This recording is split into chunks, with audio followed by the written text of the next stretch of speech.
We are back with Dr. Shelley Olson. She's explaining how to keep your teeth healthy on Easter and every other day of the year. Here are some of your text questions. This first one says, does brushing with olive oil whiten your teeth? I've never heard of that before.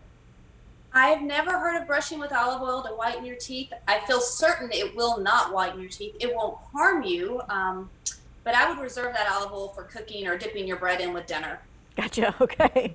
All right. This next question is, will rinsing with Listerine help with cavities and gum disease? Yes, Listerine is a good product. It does have some alcohol in it, so don't have your children use it. Make sure they use alcohol or use the alcohol-free Listerine. But again, that helps to swish, get all the bacteria, remove things from your mouth, and keep things nice and clean. It is not a substitute for brushing and flossing. It is an addition. It is in addition to brushing and flossing. All right, this next question kind of goes with our Easter basket treats. It says, is it better to brush before eating sugary foods or after, or both? I would definitely say brushing after you've eaten the sugary foods, because you want to brush away and wash away all of the sugar residue and acid residue from the foods that you've eaten. All right, and in case you missed it in the first segment, let's talk about the Easter basket again. And you said, let the kids eat it all at once, and why? So what we want to do is, first of all, you want to give them a time period. Set your watch, have Siri set a timer for 5 minutes, and let the kids eat as much as they want all at one time, and then take it away from them. That way they're not snacking all day long on that sugar and keeping the sugar challenges all day long. So as soon as they've eaten all the candy they want, brush their teeth, take it away, and then you can do it again at another time, another day, but that way you're reducing their exposure to just one time frame. Okay. I know a lot of families, they brush in the morning, they brush at night. Is that all that needs to happen? Should we be taking our toothbrush to work or to school? So I would not recommend taking your toothbrush to school with your kids, but for adults, yes, go ahead and take it to work. If you have the ability to brush at lunch, that's great. If not, again, swish with that water after each meal. And then what I do personally for my daughter is she brushes her teeth and flosses her teeth in the morning, and at night I follow up and brush and floss her teeth, so I make sure they're nice and clean every night.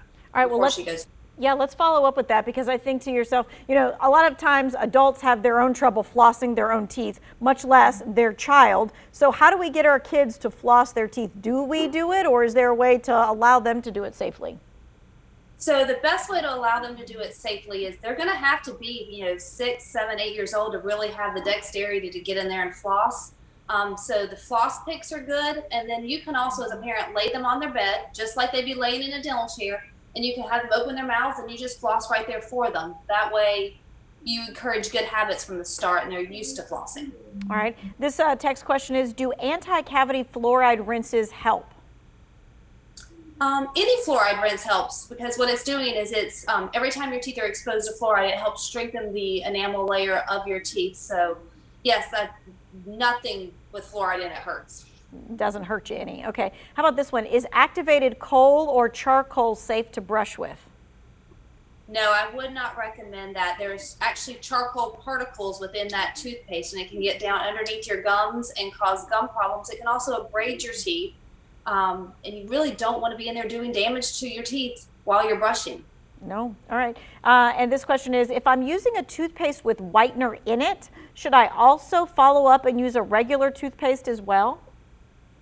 So what you're wanting to look for on that toothpaste tube, a lot of toothpaste have whitener in it. As long as they have fluoride in their toothpaste, then you're going to be okay with the whitener and the fluoride toothpaste together. But you want to make sure it has fluoride, because that's what's helping to protect and strengthen your teeth. Okay, so if there is no fluoride in the whitener paste, then you should then follow up with another toothpaste. What about if your teeth are sensitive when you do some of the whitening? The reason your teeth are sensitive when you do the whitening is your teeth are telling you they really don't like it. They don't want you to do it. And so what I would recommend is talk to your dentist at that point in time about a safe whitening procedure for you. They may be able to give you a neutralizing paste when you do whiten. But if you're having sensitivity, it could be that there's a cavity. It could be just that your enamel's thin. Make sure you talk to your dentist about that before you continue. All right. We don't want you to miss any of this. What the dentist picks for the best picks for the Easter basket. It is all in the 2 Wants to Know section of our website.